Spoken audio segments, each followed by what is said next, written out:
And we're back with another episode of the Lakers Fast Break podcast. It's Gerald Glassford coming right back at you here from Lakers Fast Break, Pop Culture Cosmos, where we cover the latest news and trends in pop culture each and every week, twice a week, wherever you get your podcasts. Inside Sports Fantasy Football tomorrow night. We're going to go ahead and talk the Super Bowl coming at you on Inside Sports Fantasy Football. Plus also as well, Simblades with a Y.com, and the guy who owns it also is Oxide T47 at LakersBall.com. He's Sylvester Stabone today. So there you go, indeed. But also check out his nightcaps. Game days. Right now, I think probably going to go back for Thursday night at 11 p.m. So go ahead and look forward to that for the next Lakers nightcap at 11 p.m. with Joe Soro. Plus also as well, of course, our good friends, the Lakerholics.com crew. Also, of course, Daniel Berry Sports Highlights. Yo, there you go. He is here in the house. Please subscribe today to his channel. Plus also as well, of course, Lakers in 5, Empire Jet TV, Clutch Talk, as Mr. Stone Hansen is talking about as well, Lakers Corner, John McCallion channel, and more. So go ahead and check out their channels. Plus also subscribe today to this channel to get the latest notifications on when we go live on the air with the latest Lakers Fast Break podcast. And I'll tell you what, it is almost upon us. Thursday, the NBA trade deadline. Will it be the most exciting or boring one ever? We're going to go ahead and talk about that. Plus also all your NBA trade proposals. Go crazy. You know, I always kind of mock you and say, my gosh, what are you thinking out there in the best Lakers chat room that's out there, the Lakers Fast Break? But today, go crazy. Go Laker Tom on us right there in the chat. Let us know your crazy trade proposals. Kurt Affair, your imagination. I would love to see what you have in mind. All the crazy stuff that even you want to think about there, right there in the chat. Truly appreciate it. And Mike, great to have you here as well. Glad to have you aboard with us on Facebook, Twitter, and of course, YouTube, and audio listeners at the Lakers Fast Break. Well, it is the NBA trade deadline. Going to get into it now as far as what we think the Lakers are going to do, what they think we'll need, and what we think may happen, or what we would like to happen here at the NBA trade deadline. And I've got a cast of characters indeed with me today. Maybe not Rodell approved, but oh well, too bad. Sorry, we're not like the other Lakers podcasts. We go ahead and tell it when we want, like we want, whenever they want. So right here at the Lakers Fast Break. And first up, awesome individual indeed. She is back on the show, sounding crisp and clear. It is Zangerstein back on the show, the author of Z Notes. And I'm just, waiting for those Z Notes, Z. So you got to let me know when you go ahead and drop another one, hopefully in the near future. But let me know your thoughts for the Lakers in this upcoming NBA trade deadline for you, my friend. Yeah, I don't have Z notes yet because I was thinking that there's a difference between how they play last week versus this week, so I can't have a gauge on it yet. But yeah. No worries. So what do you got cooking up for us here? Sorry, Gerald. No worries. I will. Go. So what do you got cooking us up for here at the NBA trade deadline? Oh, first, obviously, everyone wants Dejounte Murray, but I think 100% of it relies on the Hawks' decision. It's going to be on the Lakers' ball. It's not gonna be on theirs. I think they already gave one. I believe it's the best deal that they can get for him right now. And this is where I'm actually hesitate because I've watched like 10 Hawks games this season. Um, it was like when I watched him play, he looks small, guys. I don't know why, but he looks small. He's like thin.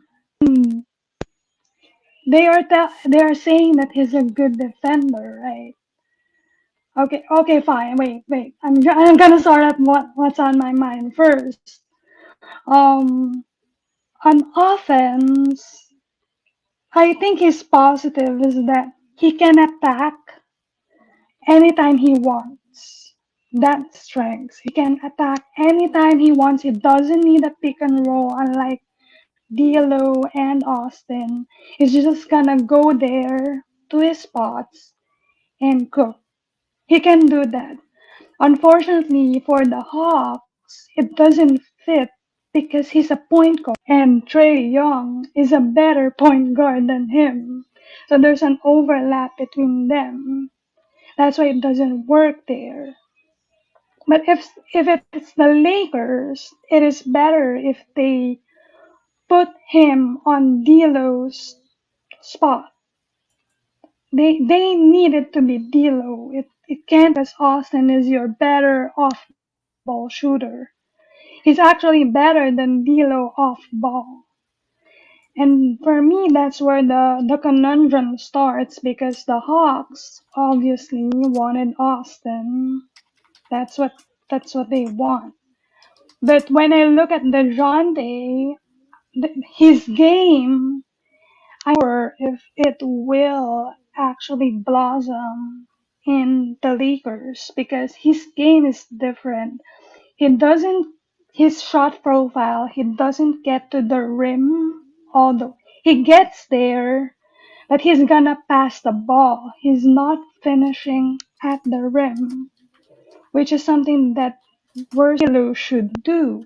And the thing is, based on their stats, D'Angelo Russell actually finishes at the rim at 70%.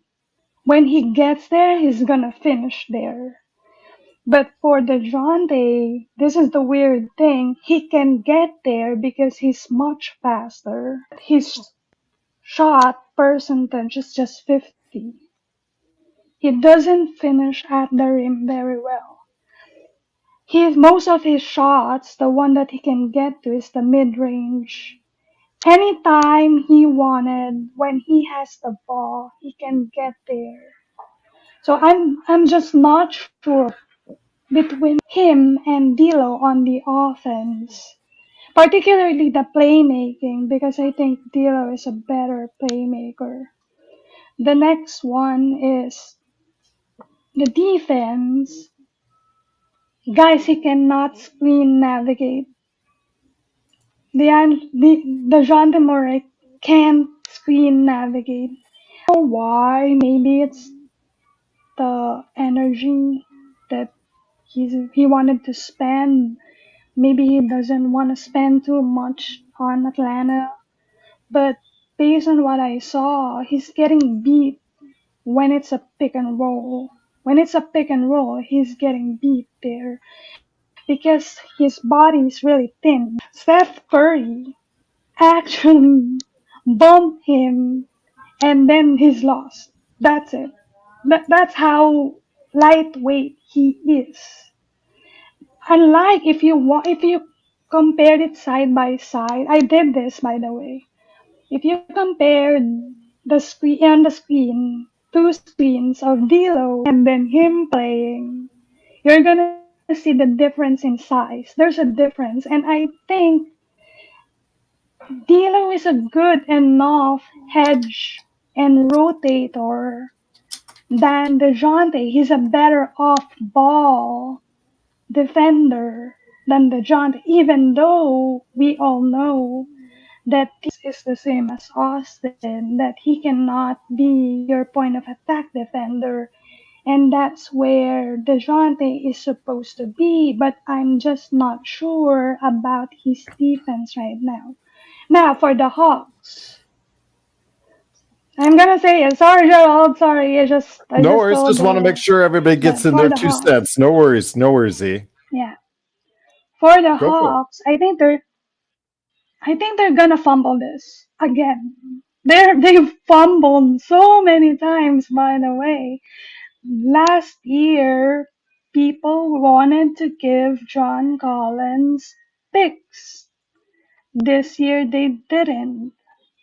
I, I isn't Dejounte going to be like 24 million next year? In that Like range, yes. 24. Yes. He's not gonna get any picks anymore. I'm just saying this because there's a crunch on the title contenders. He cannot, I don't think he will work of the title contending team aside from the Lakers because everyone has a point guard already. So if the Hawks is going to decide now we're gonna wait next year, they're not gonna get what the Lakers wanted to give. And for the Lakers, this is the thing that the Lakers needed to do. If the Hawks wanted it, and it's on the Hawks side 100%, I think it's actually a lesser payment if you're only gonna give up one pick. But if it comes to the the off season, the Lakers are gonna have three picks. But now the will want that three picks. They will want all of it. That's the nature of the CBA right now. Teams wanted all that they can get, and yeah, it's a conundrum. I think. That is for sure indeed. But once again, it is the Lakers fast break. It is, of course, Zangerstein, Joe Sorrell, aka Sylvester Stabone, and also here. Also here today, good man indeed. He is one of the masterminds behind what we do each and every time that he is here at Lakers Fast Break. It is Stone Hansen. Stone, great to have you here. I've been seeing you in the background, warming up your hands, getting ready. It is almost that time of the year. I know you, as someone who has got such a great mind for the game of basketball, has got plenty of ideas and thoughts on the NBA trade deadline when it comes to the Lakers. Yeah, I do have a lot of thoughts, and I don't know if we'll get through it all. We'll see. You but can always come on tomorrow. We could always do a second part tomorrow night. we may need to because I have a lot of thoughts. So Okay. we'll We can see if do we that have as to. well. Yeah, we'll see how much I get through. So, before I give my thoughts, I just want to lay out a couple quick things for people listening or watching. One is that not every report that you're going to hear regarding the trade deadline of teams talking, and in fact, most of the time when there's a report of teams are talking, it generally means that those talks are going to fall through and they're not going to materialize to anything. But it can be important because if you are going to remember this, remember these talks, a lot of times they come back around into the next trade deadline or in summer. So it's good because you get a gauge of what teams are interested in what players, and those teams may target the players that are mentioned in talks during free agency once their contract is up, or at the next trade deadline when they have more time to discuss how this trade would happen. So I just want to remind people that most of the time you hear reports of teams talking doesn't necessarily mean a trade's going to happen. Another thing is that most of you probably know this, but for those that don't, some reports are falsified because reporters get false leaks from teams. The way the NBA works, information is currency. And from the agents. Yeah, well, yes, but generally more so from the teams because a team wants to create leverage in one way or another. Generally speaking, you'll hear a lot of false reports from agents during free agency, but at the trade deadline, a lot of times teams want to create false leverage points, and it happens. And sometimes the reports that you get are hearing, even if it's from Roger Shams, are going to be false and baseless because teams are just giving information to start rumors so that they can generate interest in certain players and picks and whatnot. And those reporters will put it out there, and they'll in exchange give some juicy details to the team that's giving them that. So that's one thing to remember. Another thing is everybody's guilty of this, but fans overvalue their players. And I know a lot of Lakers fans are guilty of this too. we tend to think the players that are on our team are worth more than they're probably going to get at the trade deadline. It's just a matter of fact. You can not be happy about it, but that's how it goes usually. Most people are going to be disappointed when they see the return of what certain players are out there for. So don't set your expectations a lot higher than what they should be. All that to say, my thoughts are that the Lakers have multiple options here. And I think we are pretty much all in alignment that the Lakers are not contending for a title this year. They just don't have what it takes. But that doesn't mean the Lakers don't think that we're still title contenders. I think the Lakers are still holding out hope that we have LeBron and AD and that we can get all the way there. And because of that, there's probably going to be some win now moves that are made. The other option the Lakers can sort of veer towards is that they can stock up, like Z mentioned, and keep those picks once they become available. You have 3 firsts, and they can try and dump money and trade for players that are non-guaranteed or expiring in the summer. That way they can sign the players that they want. Most of the players in free agency are not that attractive, but they're at least better supporting cast members than what the Lakers might have right now. So there's a couple different options the Lakers can go with. I could get into trades at a later point, maybe tomorrow even, but that's sort of what I'm viewing the Lakers as right now. And I have a lot of Dejounte thoughts, but I'll let Joe get a word in here. Once again, it is our NBA trade deadline. No. You go ahead. I don't care about talking. Go ahead. Do what you got to do. He talks okay. quite a bit. All right. So I'll run through my Dejounte notes real quick. Dejounte, to me, is a better player than D'Angelo. I think that's where I'm at. I know people disagree with me because there's been a big hot run that D'Angelo's had the past, couple months or maybe a month and a half. And he's been really good. D'Lo's been really good. I'm not denying that. I actually really like D'Angelo Russell as a player. But to me, D'Angelo Russell is best as a sixth man, not as a starting point guard. That's just where I'm at. Get mad at me all you want, but that's sort of how I view it. I think Dejounte can be a starting point guard, and I think I trust Dejounte more to play in the playoffs. I don't trust D'Lo as much. Yes, he had big playoff runs here and there. He had big games. I'm not going to take that for granted, but at the same time, he's very inconsistent offensively. He's had a very nice stretch right now. This is probably the best stretch of his career. I don't trust it to be there for the rest of the season and throughout the entirety of the playoffs. He's just very inconsistent. That's who D'Lo is. He's tricked me before in the past, especially with the Nets when he was great. He's just up and down offensively. Defensively, he will always be picked on. Him, and this goes for Austin too. They're always going to be initiated on. Every team that starts a set, they're going to pick on Austin and D'Lo. That's what they always want to do. I don't think that happens nearly as much with Dejounte. And you could say Dejounte has fallen off, and he has defensively. But the fact that Dejounte still has the narrative of being a good defender around him, I think prevents him from getting picked on nearly as much as D'Lo does.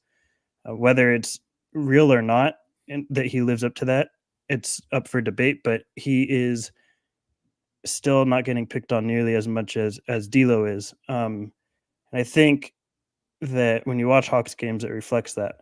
I think the Lakers are in a weird position because D'Lo is obviously able to opt out in the summer, and that's the big thing. Would D'Lo want to come back to us? I don't really. The more we're losing, the less likely it is to me. I don't see. I think he's given less of a reason to want to come back. Maybe he does pick up the option. I don't know, but I would rather trade for D'Lo and get what I can, and that way you have him extended for longer, or trade for Dejounte. I'm sorry, and get what you can. He's has more years left on his contract. It is a higher price, but that higher price also means now you have more options to trade for because D'Lo only gets you so high to certain players. Dejounte's extra salary can get you to more players. So I wouldn't add necessarily a whole lot to D'Lo. At the same time, from the Hawks' perspective, I don't really entirely buy the Dejounte's even on the market because they just traded 3 firsts and 2 swaps for him. Why would they 1 year later take so much less and cut ties? To me, that doesn't really make sense. You don't see it happen that much in the NBA. It could happen. It's talked about so much that usually where there's smoke, there's some fire.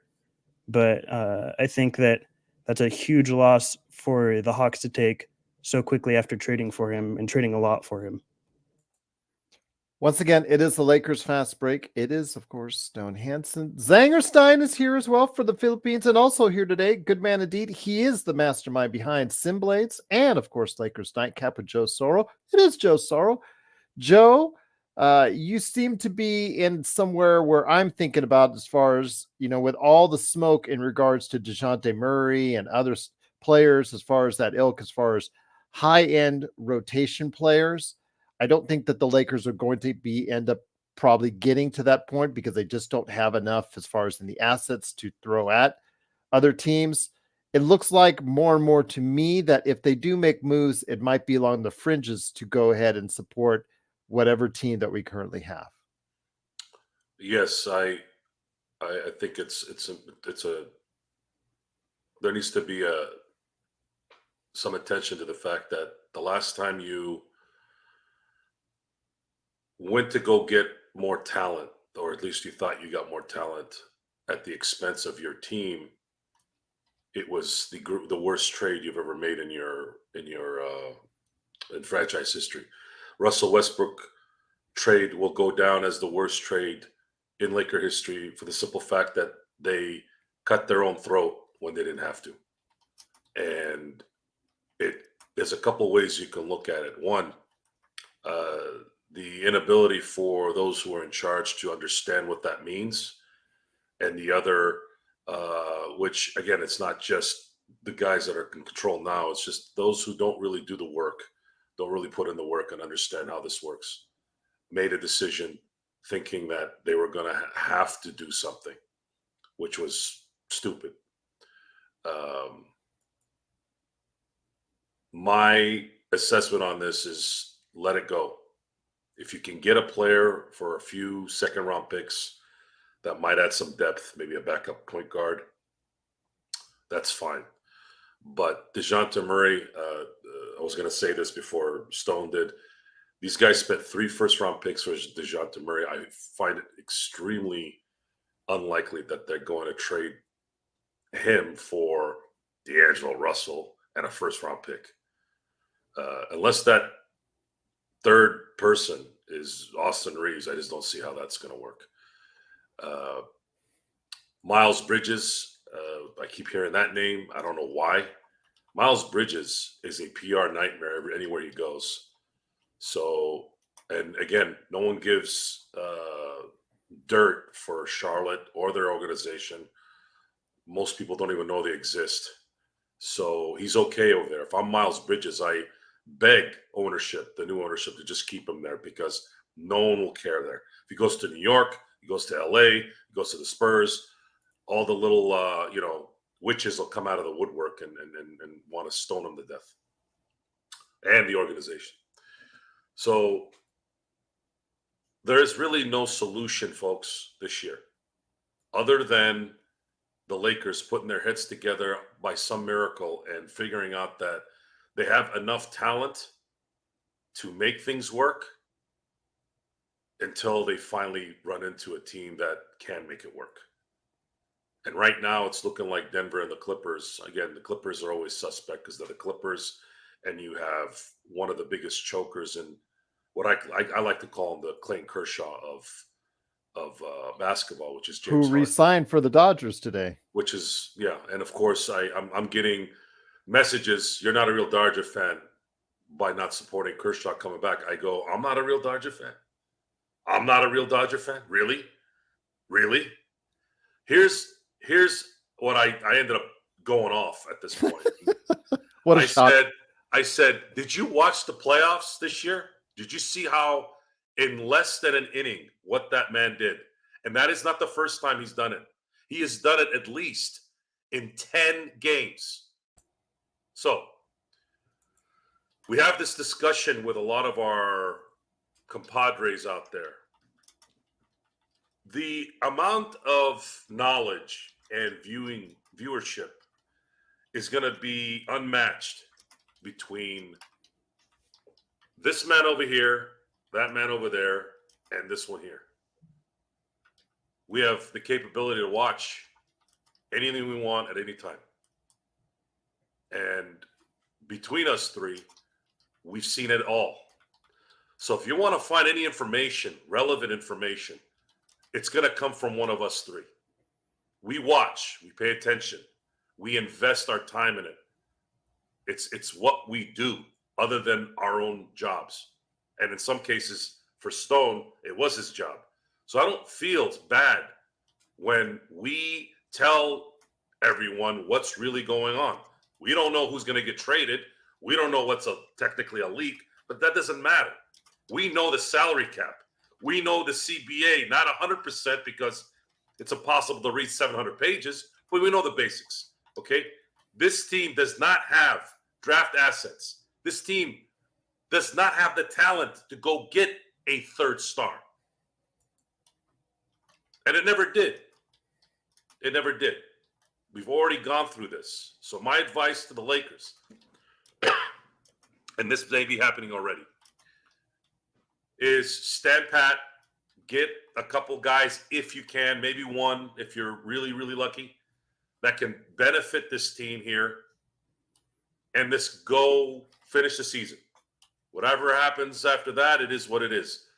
You start trading D'Angelo, you got to start thinking about trading Reeves, which I don't think is not going to happen anyways. You're just gonna complicate things at that point. Now you got to bring in somebody, reteach them what's going on, and the chemistry on this team is already not bad, but it's just not connected. It's not always connected, and that's what this is. The Lakers have put themselves in a position where they cannot really advance on a roster situation. It just can't. They have to depend on Anthony Davis and LeBron James to take them home with a few role players that are pretty good, but pretty good next to title contenders. That's going to be very, very tough in the West. If we were in the East, I'll be like, hey, you know what? I think we can still go to the finals. But in the West, and if the Clippers keep playing like this, if they end up finally going over that mountain of chokeness, you're going to have to deal with the Clippers. And you're going to have to deal with Denver. And they'll say it again and again and again and again. Folks, it doesn't matter where they go. They don't win the championship. It's a dead season. And so it is. And so it is for LeBron James. LeBron James, he can score 50,000 points, get 20,000 rebounds, 20,000 assists. He can do all that. He will never be considered the greatest if he's stuck at 4. Just what it is. It's not fair. It's just what it is. No one cares about winning 3 titles with 3 teams. It's about the titles. And 4 titles in 21 seasons, unfortunately, is not enough.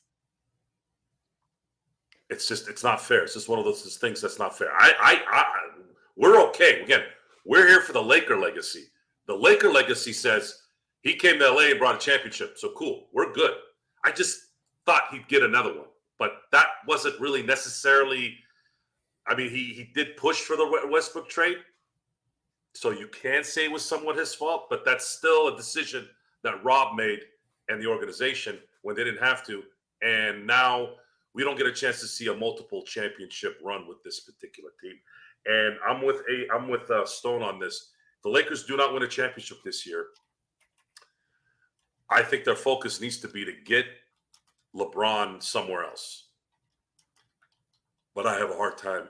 I really, really have a hard time. LeBron would have to opt out and have a deal ready somewhere else, and he has to take a pay cut.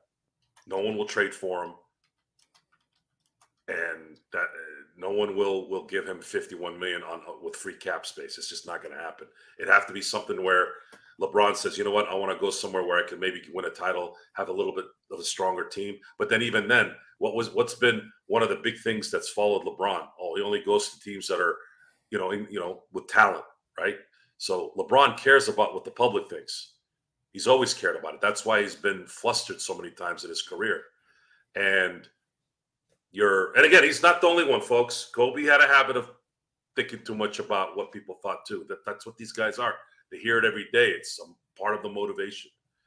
And for the Laker fan, I don't know, maybe I'm getting hypnotized by the AD performance here. Stone, please, try to bring me down to earth if you can. But man, we got a young guy here, man, that can ball. And I'd hate to start over. If we have a guy that's actually still young, let's try to see if we can build something around AD. I think AD might have another 2-3 years left. And if you can do that this summer, get going with it. Do it. That's what I'm thinking about right now. Trade deadlines, all this stuff. It's just not going to do it. It's not going to move the needle, guys. It's just not. And I don't.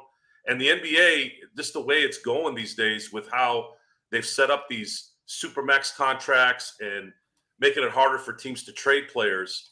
This is the future of the NBA, unless there's a massive workaround that agents and management end up figuring out. All these swap picks. Remember, we didn't know what the hell a swap pick was 4 years ago. I never heard of a swap pick. All of a sudden everything's a swap pick, and teams are dropping 5 first-round picks. I don't remember that happening very much except from the last 5 years. And that's it. That's where it's at. Once again, it is the Lakers Fast Break. It's our NBA trade deadline preview. It looks like it's going to be a part 1. Looks like we may have to come back tomorrow with a part 2. We'll see what happens. But Z, let me bring it back to you. When it comes down to it, obviously there's been an abundant amount of talk about Dejounte Murray. But are there any other targets for you, Z, out there that you think the Lakers should be interested in trying to acquire?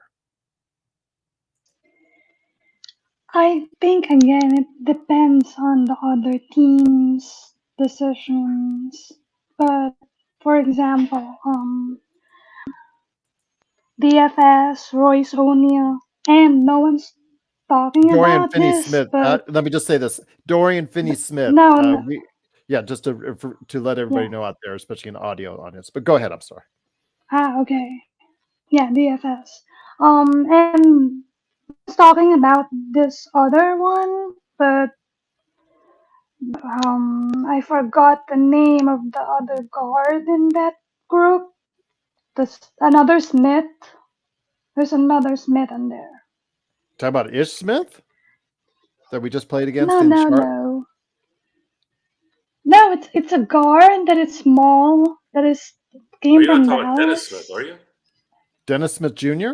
Yeah, that one. No one's talking about that guy. But because Gabe Vincent is currently hurt, it could translate. That guy is only worth $2 million, by the way. So if the Lakers know that Gabe Vincent is not gonna play or whatever, they can get that guy for just 2 seconds, maybe 1 or 2. But now, and again, this depends on. These are the teams that I listed that is on their mid. They can't decide whether they're gonna broke it up or not. So Atlanta, I know a lot of people were saying that they gave up, but it's a collection of bad decisions that they did over the years.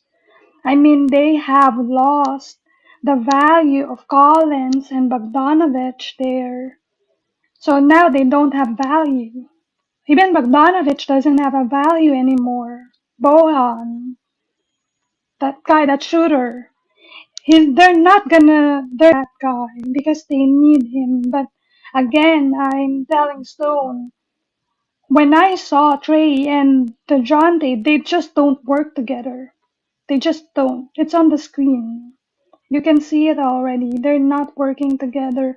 And they have now a better chance at moving forward because of Jalen, that's his name, right? The the tall guy, the four, is really Okay. good, and you need to build on Trey and him. That's where you need to build the.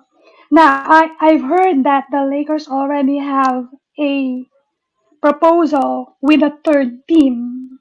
They already have a third team. It's up to Atlanta. The other guys in Brooklyn, those three, DFS, Royce O'Neal, according to the Lakers report, they don't want that guy. But again, maybe they like Dennis Smith Jr. Why not? Those are those three have lesser value than last year because last year it may come as a surprise, but the Lakers trade one pick for Dorian Finney-Smith. They wanted to trade one pick for him to get him last year. But now it doesn't have a market because when you're losing, you're devaluing your players. No one wants them anymore. That's what happens. In just a year, he's devalued. But I think he's good. So if you can get DFS even with 5, because I think the Lakers have 6 second round picks that they can trade. 3 of them are from the Clippers, I think. I think. It's from another team. The other 3 are the Lakers picks. So they can trade all of that 4 or 5. And here's the catch, because Gabe Vincent's 10 million can get you Dorian Finney-Smith. We'll see what I happens. think yeah, but I'm not sure because again, Brooklyn is stubborn and they don't know where they're going. This is the shocking thing because the the Houston Rockets wanted to give back all the picks of Brooklyn and Jalen Green for Mikal Bridges. But they said no, and now that they're losing and Mikal is not playing the way that he was playing, he's not.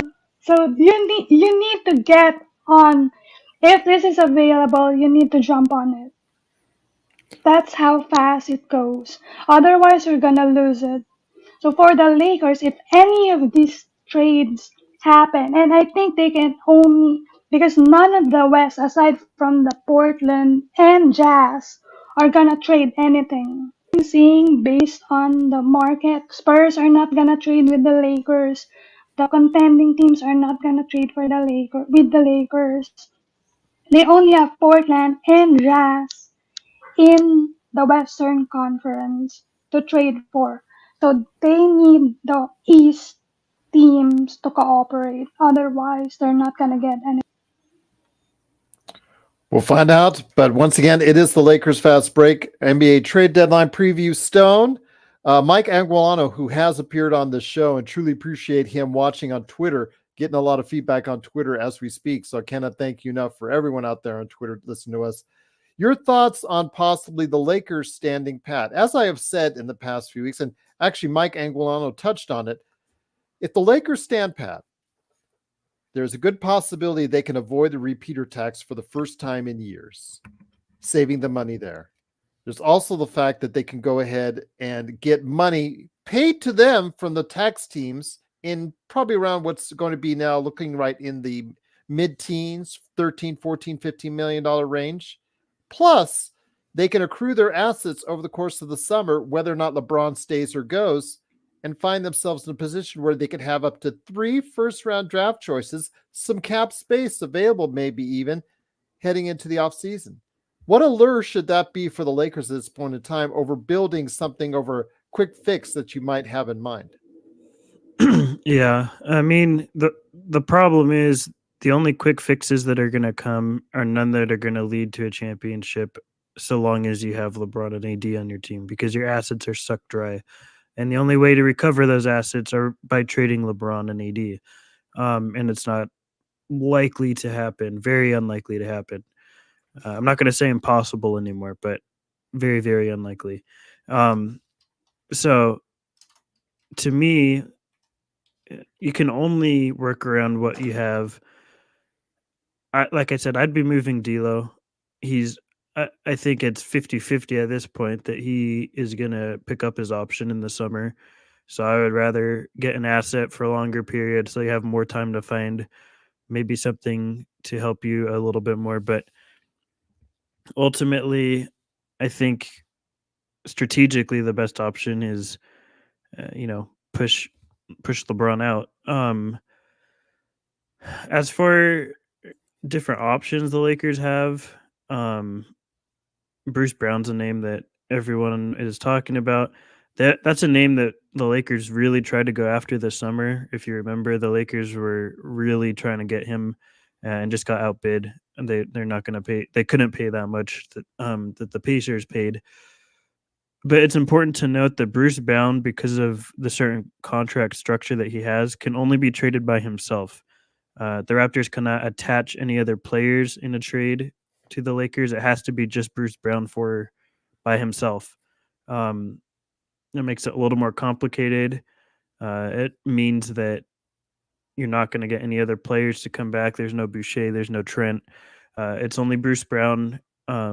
So I was kind of brainstorming. I was thinking probably Rui and Jalen Hood-Schifino is like probably the most likely option because I don't think I'd want to add a first to Rui to get Bruce Brown.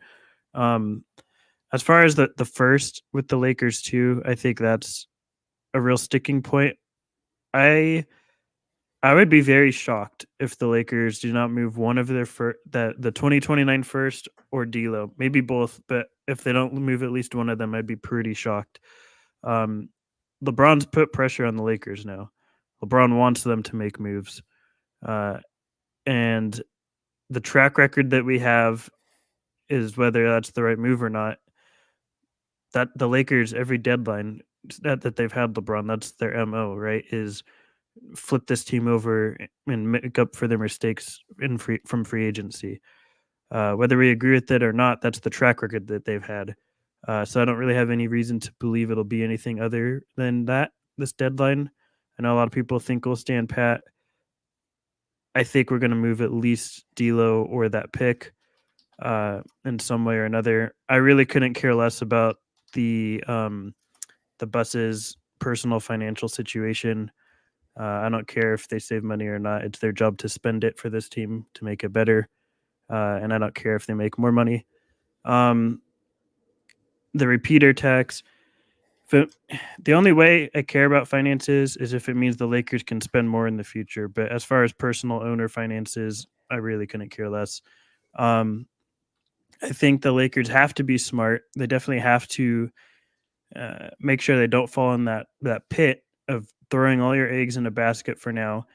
But I think that doesn't necessarily mean that is the case if you make a trade at this deadline. If you can make a trade for someone that's still movable at the next deadline, then you haven't really lost anything to me. You're not throwing away any assets because you still have assets you can move. As long as you're not trading for assets that leave in the summer or whatever, I'm fine with a fair amount of moves. But we'll see what happens. I definitely don't see Austin being moved. That's the one. I feel very confident Austin's not going to be traded. He's on a killer deal, and I think that whether people think he's better, D'Lo is irrelevant because the financial structure of that deal is really what makes him more valuable. So we'll see what happens, but I do expect the Lakers to make. My prediction is they get a starter at the deadline, at least a new starter in that lineup via the trade deadline. Once again, it is the Lakers Fast Break. It is, of course, Stone Hansen, Zangerstein, and Joe Soro, a.k.a. Sylvester Stabone. Joe, you were shaking your head throughout Stone's synopsis there, and so I want to hear, Stone, you might want to leave your mic open for a response on that. So you were shaking your head during the entire course of that conversation, my friend. I wasn't shaking my head at Stone. I was shaking my head at the fact that we keep hearing this. LeBron is applying pressure on the team. The last time he did that, we traded for Russell Westbrook. Players should play. GM should GM. I think if you keep doing the same thing over and over again and trying to get the same result, you know the ending there. This team even if they got another starter, which I couldn't imagine who would be the starter, and would it matter? This team needs at least 2 to 3 guys that are somewhat serviceable on both ends of the floor. That's how they won the championship last time. They're not going to get that. They're just not. So I don't know what card Pelinka has in his back pocket that we don't know about. There is always a chance that something could materialize that surprises everyone. But in the end, there's a disconnect in the team right now already, and I don't know what it would take to connect it. Looking at Chicago, looking at Brooklyn, looking at Atlanta, looking at Toronto, for players, Bruce Brown is the quintessential contract year player. He hasn't done diddly poo since he signed his new contract with Indiana and then got traded, not even a full season in, to Toronto. And then you got to deal with Masai up there in Toronto, who keeps his trade so tight. You know, it's surprising he can actually move around. I don't see anything coming out of Utah without major assets, which Lakers don't have. Washington, Cleveland have been probably the 2 teams that I can remember that have worked with the Lakers multiple times. Sure, those guys could play a third party in a particular trade, maybe. For who? Most of the trade machines that I see don't allow a draft capital to be implemented into the trade. So I don't know how that kind of gets materialized. All in all, I just don't see a significant trade coming in on Thursday due to the fact that they just don't have enough. And if they did want to move some of their players who do have some value, it's going to be a detriment to the team in the end, because I don't think they're going to get 2 or 3-fold above what they're going to be sending out. If they're going to send D'Lo out for Dejounte Murray, you might get another couple of points above that in terms of talent, which isn't enough. We've lost Vanderbilt likely for the year. That was a massive blow considering he was improving on the offensive side. And that's why it made a difference, because he actually started making some shots and it opened up the floor. It opened up the floor to the point where you started seeing AD get the ball deep in the post. When he wasn't doing that, you couldn't get AD down into the post, and you have a coach who couldn't devise a plan to get him the ball down the post if those things weren't going on. Now, you can look at that as, that's not fair, Joe, that the floor needed to be spread. Well, I'd like to think no matter what's going on, when you have a talented player like AD, you should be able to get him the ball where he wants it, because that's why you have him. And we go back and forth. I was thinking about this today on our assessment of our organization. The outside looking in terms of people who aren't Laker fans, look at us like we're freaking trash because we're greedy, we're entitled, we're snobby, we don't get enough. And I will tell you that is exactly who we are. It's just what it is. When you win, you want to win more. And when you don't win, you want to know why. And when mistakes are being made, they need to be pointed out, and it needs to be with the same venom as if you were a Portland Trailblazer fan for the last 45 years. You know why, guys? Because that's how you become a winner. You never are satisfied. Winning is never enough. You have to win more, and you have to win more, and you have to win more. When the Lakers three-peated, you think we were happy when they lost to San Antonio for the potential four-peat? That's all I think about. I only think about Robert Ory's shot not going in Game 5. That's just, it's in there. It's just what it is. I can't change it.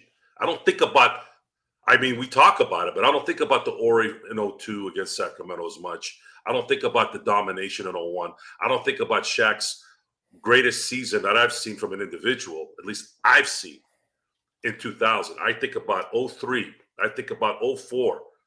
I think about '08 more than I think about '09 and 2010. And that's it.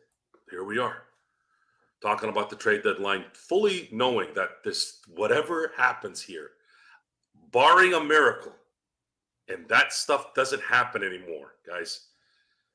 Adam Silver and the Player Association and the owners are putting clamps on this, folks. They took the two things they owned in the four major leagues, and they pissed it down the toilet.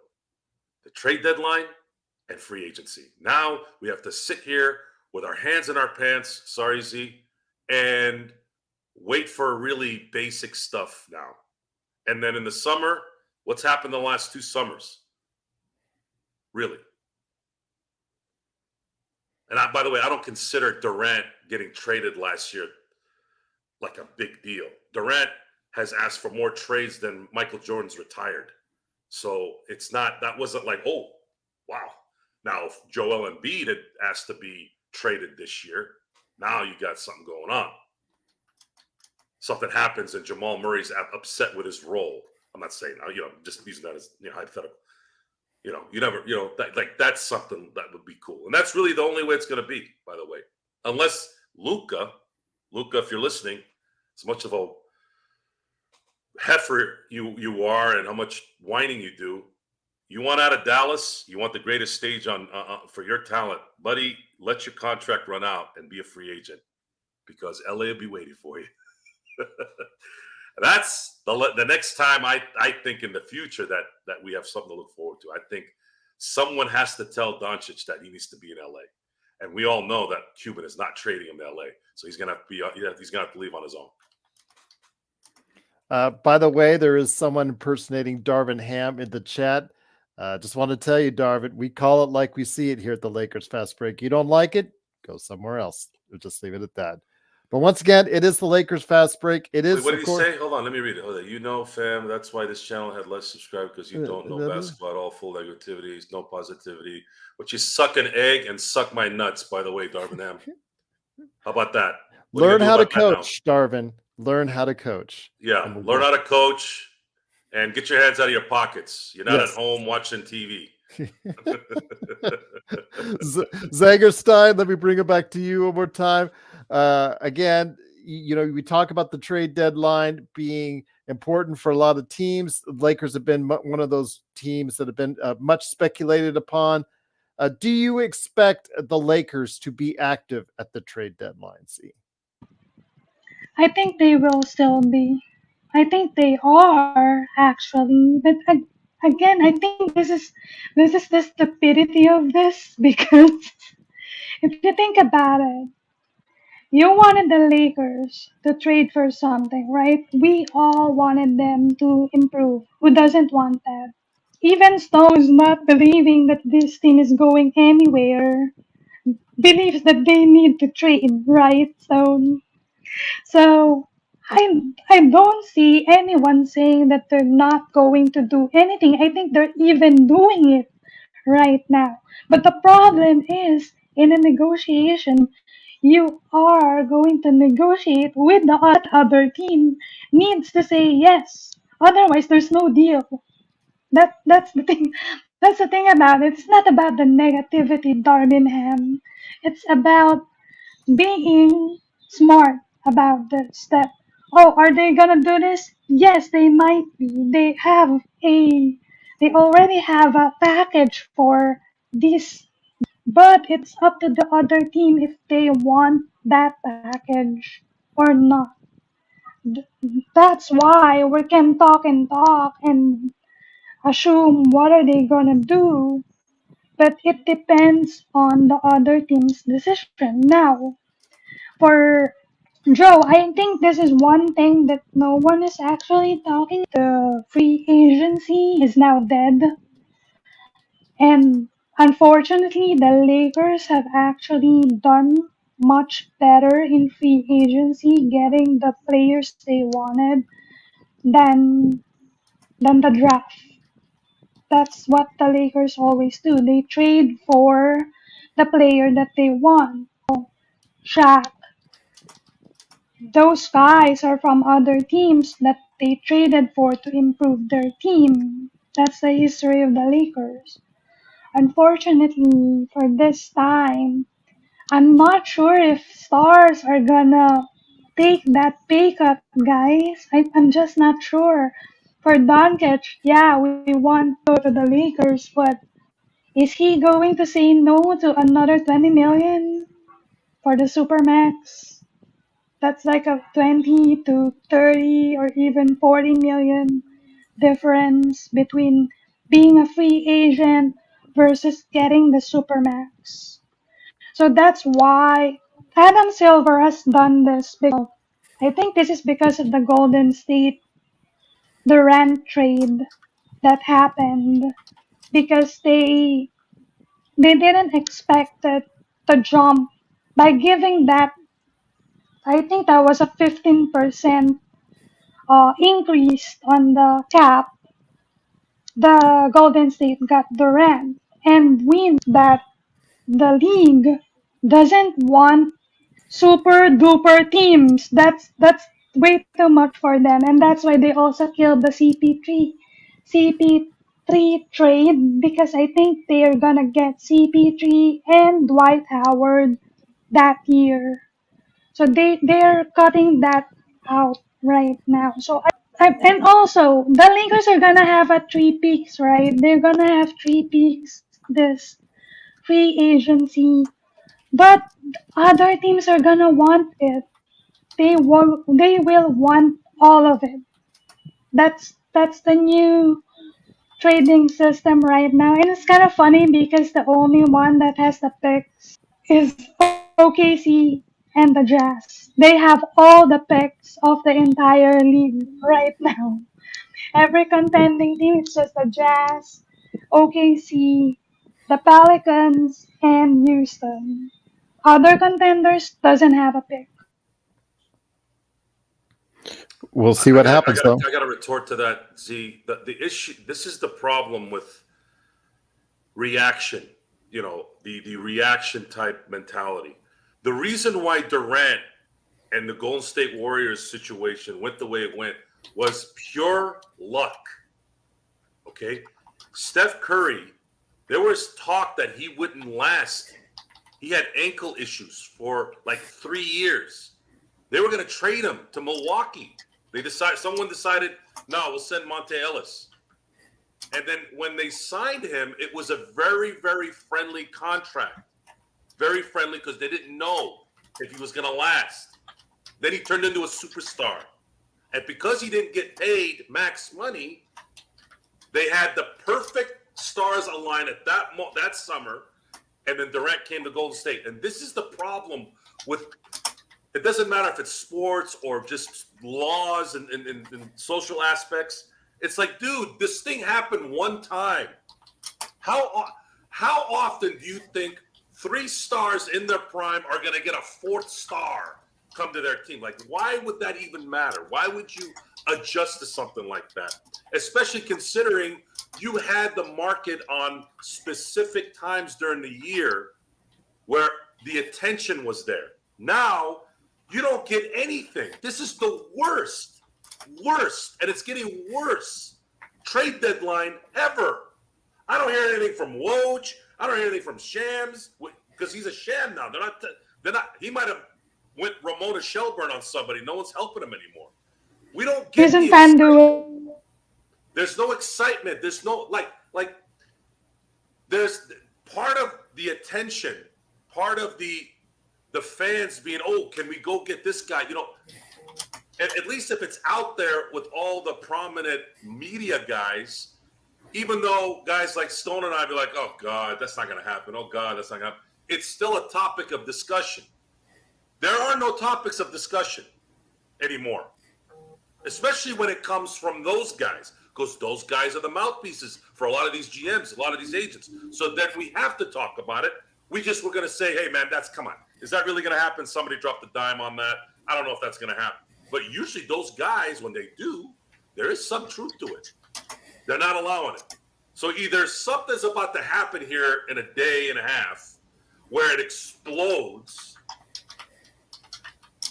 or get used to the trading deadline in the NBA now, like the NFL, which is crickets 95% of the time. So let me go ahead and bring it over to Stone to close out our conversation for today. Stone, it looks like we're going to go ahead and have a part 2 tomorrow on this, guys. So be prepared for that. Same time tomorrow. Let's do that. You want it to sound like a good thing to do, Stone? Okay. So let me hear your final thoughts, my friend, on exactly. You've got a ton of situations, scenarios. You still want to tell people out there. So I want to give you thoughts on that. You're plenty of time on that on tomorrow's show then. So your thoughts on how you would go ahead and then see where we're at as far as an organization coming up on this NBA trade deadline. Yeah, I think we're gonna see as an organization not push any further, but I do think we'll see new faces. I think a lot of it is gonna come down to, do we prioritize making LeBron happy by trying to get better, despite the fact that all of us here on the panel and most of us watching, we're probably in agreement that no matter what we do, we're not going to get better enough? Or do we prioritize setting ourselves up for the summer and beyond, as to trying to set up financially and with more assets, which would mean being sellers, not buyers, which to me, I just don't see really happening. So I think the Lakers are going to approach this as they have all the past deadlines. Like I've mentioned, there's been no reason for me to believe they'd do otherwise, because every deadline they would do the same thing of trying to get better. I will say that I don't expect this to have a lot of big names, but a lot of times, for whatever reason, some of the biggest trades are the ones you least expect. It happened with Sabonis and Halliburton. No one saw that coming. I'm trying to think what else off the top of my head. I remember it was a long time ago, but the Kawhi trade, no one saw that coming, and at the middle of the night. A lot of stuff that you don't expect is typically big, and under wraps very well. So you never know, is what I'll say. It's unlikely. I wouldn't bank on anything big happening, but you do never know, because things have happened. I agree, Mike, by the way. He said that the Warriors might be the one team in the league that needs to make a trade more than the Lakers. Yeah, so we talked about, we'll go over a couple trade scenarios I had mapped out. I'll throw one of them out right now, actually. And people are not going to like it, but I think a trade, if the Lakers, I'm not saying the Lakers will do this, because I find it very unlikely, but a Lakers could look at a trade like D'Angelo Russell and Rui for Chris Paul and maybe 2 Warriors firsts. And that way you get a couple picks, and Chris Paul is a fully non-guaranteed player I in think the there's summer. a $2 million. There's a small buy-in next year, but it's almost. Is there? I thought there was I think 0. I'll look at it for sure, but I Okay. thought there was. Regardless, it's very minimal, right? You're Yeah. shedding a lot of money. Yes. And that's the primary motive. You get picks, but you also get a lot of money to move forward and to spend on other players. Like I said, it's not. I don't care about the buses. It's not guaranteed. You're right. It's not Okay. Yeah. So I don't care about the buses pockets. I care about the Lakers pockets, and this gives the Lakers more flexibility to move forward. And you get a couple firsts. I'm not saying the Lakers will do it. I find it unlikely. It's not, and I see people already not happy about it. It's not because I want CP3 as a Laker. He probably won't play for us. It's just to get off money and get a couple picks. What if he's bought out and heads to the Lakers? I wouldn't roster him. I wouldn't want to sign him. I don't think he's rosterable anymore. I wouldn't waste a roster spot on him if he's bought out personally. So that's one thing. And that's just one scenario, like I'm mentioning, of what direction the Lakers could go. I find that scenario unlikely. I think mostly the names we're probably looking at are going to either come from the Nets or the Hawks. That's where I'm at, I think.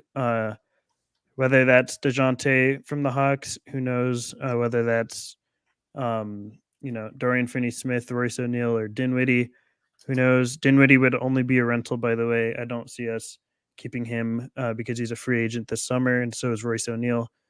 So they'd only be short-term guys. But those, I think it's most likely we're going to get someone probably from the Nets, is my guess. And they're probably going to start because Prince is a pretty low bar to clear. That's why I say I think we'll get another starter because Prince is our starter. Roy the past couple of games, but yeah. So we'll see what happens. I have a lot more to say definitely tomorrow, but I think it's going to be uneventful, but I think we will see new faces on the Lakers. So Zangerstein, it is a $2 million that would kick in as far as a team option. Okay, because it doesn't. Sport Track does not mention that, so that's why it's. Just wanted to let you know on that. So I thought there was a small buy-in, but it is essentially he can be bought out because it is again a $2 million, or not team option. But there's a $30 million option for 24-25 for him that's listed via Sport Track. Just wanted to let everybody know on that as well. But I thought there was a small thing that a team has to go ahead and commit to for next season. But even if that's the case, Stone, it's essentially, like you said, he's $30 million expiring or thereabouts. So we'll just go ahead and say that. But it is, of course, the Lakers fast break. Joe, again, we'll go ahead and come back, bring around at 5:00 tomorrow for some more thoughts. But any final thoughts? Thank you so much to Zangerstein, all the way from the Philippines, talking about the NBA trade deadline. Truly appreciate it. Thank you, as always. Xbox in Australia, Mike on Twitter, everybody around the world. Even Darvin Ham showed up for today. Dylan Brooks showed up for today. Any last thoughts? Sylvester Stabone before we head on out. AKA Boner. Growing pains. That's way past probably Stone. How old are you? 26? Almost 25. Okay, so close. So this is way. Yeah, I'm Damn, old. man, you're 25. I'm washed. Wow. I was. It's kind of freaky to think that I was 20 years old when you were born. A little bit of me is hoping that the floodgates open, and I use that term as a pun because that's what we're dealing with in Southern California right now.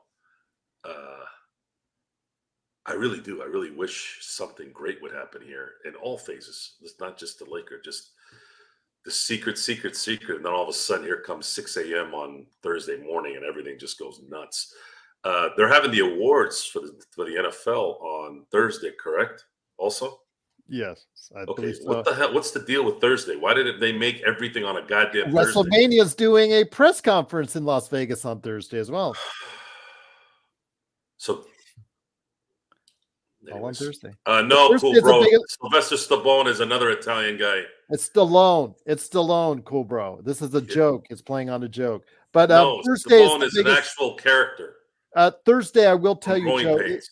It's the biggest night of the week for television viewing on a normal basis, just to let you know. That's why Thursday is such a big Really? Yes. Okay. I'm sure that's what it was. Anyways, how are you going to watch all this stuff then if it's such a great viewing day? Anyways, we're going to be here the next couple days. We're going to be doing a lot of FaceTime here on this and looking forward to it. And we'll see if there's some rabbits pulled out of hats. Okay. Fair enough. Yes, definitely come by tomorrow around 5 p.m. Pacific, 8 p.m. Eastern. Stone Hansen will be back. Hopefully Joe Sorrell. Hopefully we'll have all the panelists back. Anybody who wants to go ahead and stop by sharing their thoughts. But Z, truly appreciate, again, you taking the time all the way in a different time zone altogether to go ahead and share your thoughts on the NBA trade deadline. Stone, also on the East Coast now, sharing his thoughts. And again, everybody out there taking the time out of their day to go ahead and share their thoughts. We want to see and hear more of your crazy trade proposals out there. Or if you think the Lakers won't trade at all, please let us know that as well, because there is a contingent out there that says, hold on to your assets until the summer to see what we can go ahead and do. But please like and subscribe. Help us out here at the Lakers Fast Break. It was funny because Darvin Ham's Mr. Positivity said such negative things about the show. All I can tell you is by the numbers I see, because of you out there and what you support, the numbers don't lie. You like this show and you like this channel. So once again, for Stowe Hansen, Zangerstein, and Joe Soro, it is me, Gerald Glassford. Thanks again for watching and listening. We'll be back tomorrow. Viva la vida. Good song. Cool, bro. Can't fault you for that. But it is the Lakers Fast Break. He's just looking. He's going to kill me for that. But once again, it is the Lakers Fast Break. Truly appreciate it. We'll see you tomorrow with more great NBA trade deadline talk, more NBA trade deadline talk, as always, right here on the Lakers Fast Break podcast.